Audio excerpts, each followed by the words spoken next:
Welcome everyone. I'm Jed Shlackman.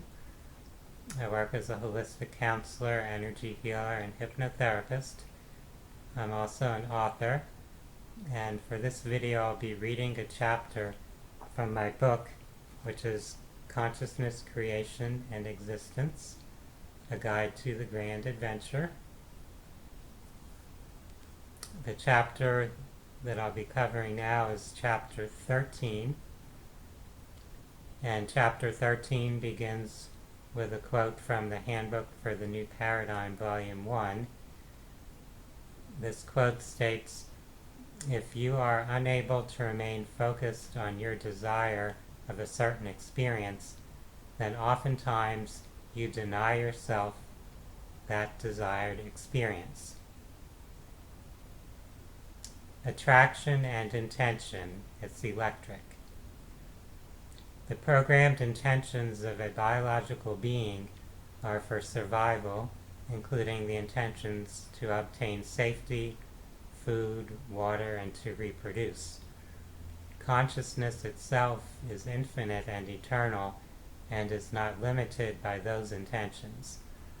When you identify with consciousness as the infinite, you can view experiences from a neutral point of balance. When you identify with relative forms of self within the matrix of creation, you can create polarized perceptions and ideas about experiences. If you value human life, then wars and capital punishment will seem quote-unquote bad. If you value the taste of a food, then consuming it will seem quote-unquote good, while the life form that is consumed may consider this quote-unquote bad. If you value structure and control, then you would see a totalitarian society as good, while those valuing individuality and personal freedoms would see the same society as bad. When playing a virtual reality game, simulation, or role-play game, it is easier to observe how the events that transpire in the game are part of a learning process and not good or bad.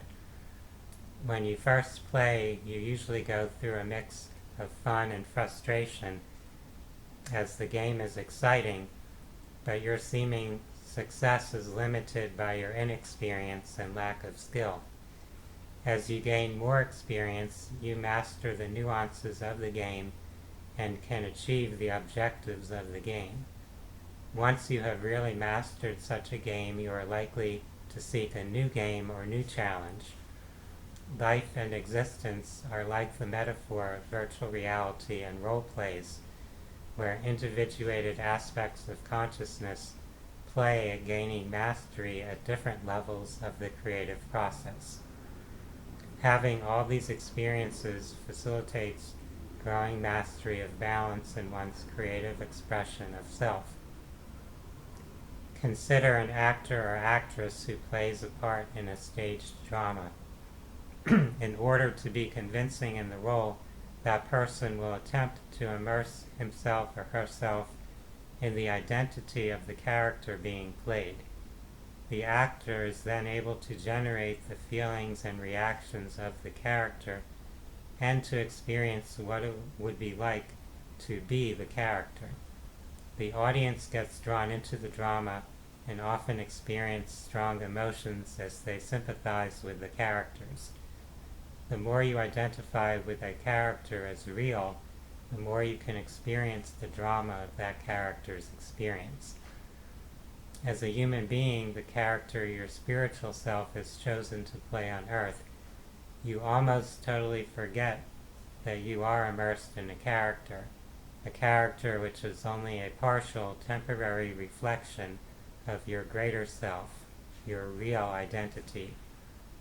To your higher self, your human persona is like a holographic movie, something to enjoy the adventure of, but not something to take overly seriously or to fear the outcome of.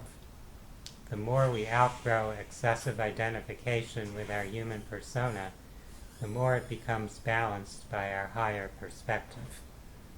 Our sense of identity guides how we perceive and respond to our environment and experiences.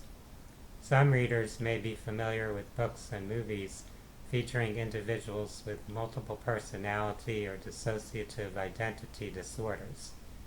In those cases, a person has been overwhelmed by certain experiences, and in order to preserve the original personality, the mind generates or lets in alternate personalities to take over depending on the situation.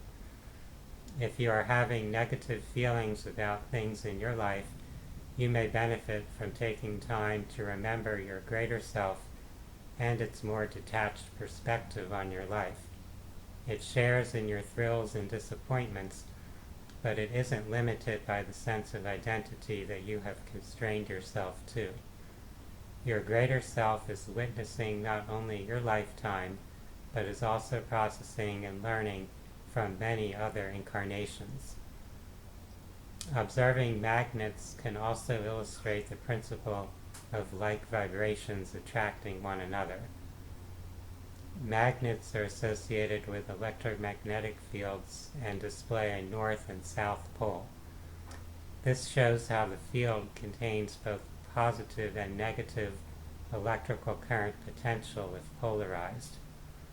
For something to be attracted to a magnet, it must be vibrating in a similar range and have adequate proximity and field strength. Static electricity can also be used to attract items, as attraction is an electrical phenomenon. Those that have witnessed so-called flying saucers have often witnessed anti-gravity-based motion. This is possible when these craft shift or manipulate their electromagnetic fields to change their interaction with the vibrational field range of the Earth, disabling the electromagnetic attraction phenomena that creates the effect observed as gravity. When two magnets interact with each other, they are actually seeking a balance, and they attract to each other when they are positioned with like orientations. If magnet A is oriented with its poles as positive/negative and magnet B is oriented positive/negative, they will attract together if placed end to end. When this happens, the negative pole of magnet A will appear next to the positive pole of magnet B, leading to the erroneous notion that opposites attract. The magnet's opposite poles are adjacent because this is how they must be when they have the same orientation and become attracted to form an extended magnet. With electrical current, we can observe how battery terminals must connect positive with positive and negative with negative to facilitate flow of the electrical current. Electricity is something basic to modern civilization, but not fully understood. Electrical principles are fundamental to understanding the nature and origin of the universe, and even the Big Bang Theory has been skillfully refuted by scientists using an electrical universe and plasma physics model. Keep in mind that the Big Bang Theory was and is based upon assumptions that ignored consciousness and metaphysical ideas in examining how observed reality comes into existence.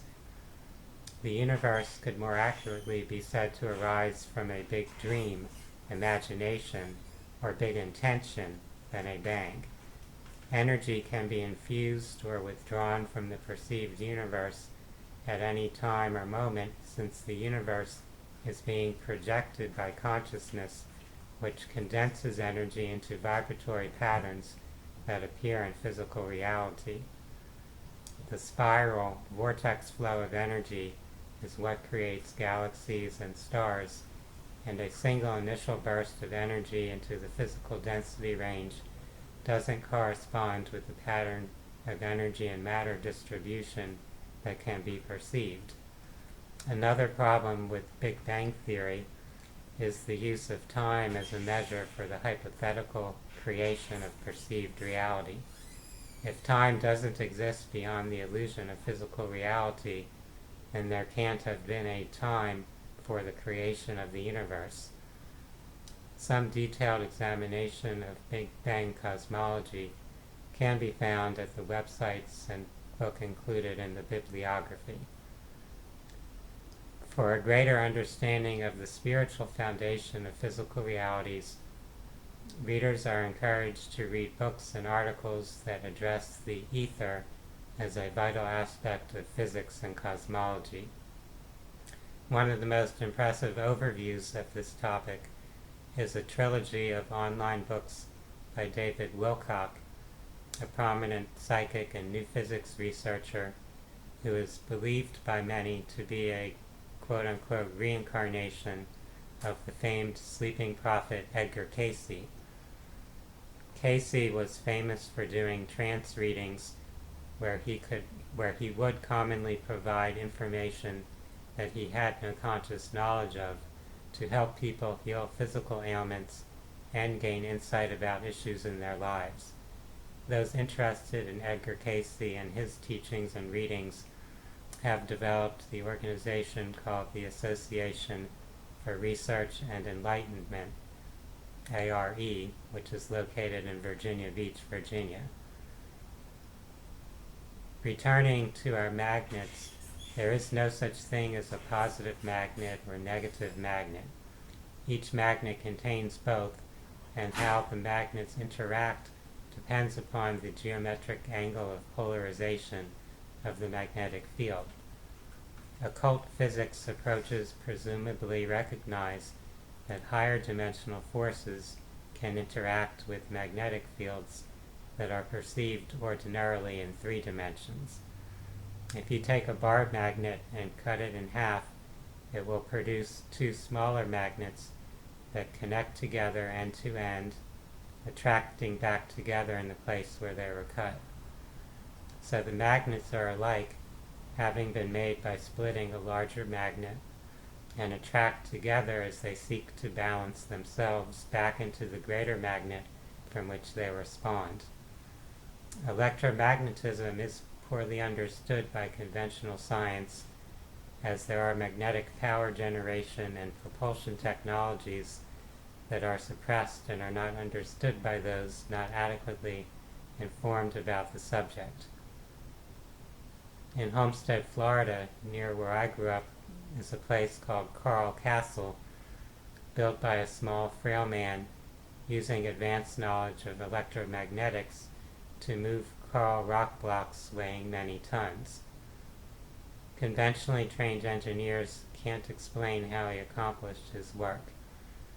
Similarly, many engineers only offer unsupported speculation about how ancient peoples built structures such as the pyramids at Giza in Egypt. This concludes chapter 13. Again, the title of the book is Consciousness, Creation, and Existence, A Guide to the Grand Adventure. You can find it in hard copy and ebook formats on Amazon. For those interested in more information about holistic healing and spirituality, I invite you to visit my website, phinsights.com. That's spelled PHINSIGHTS.com.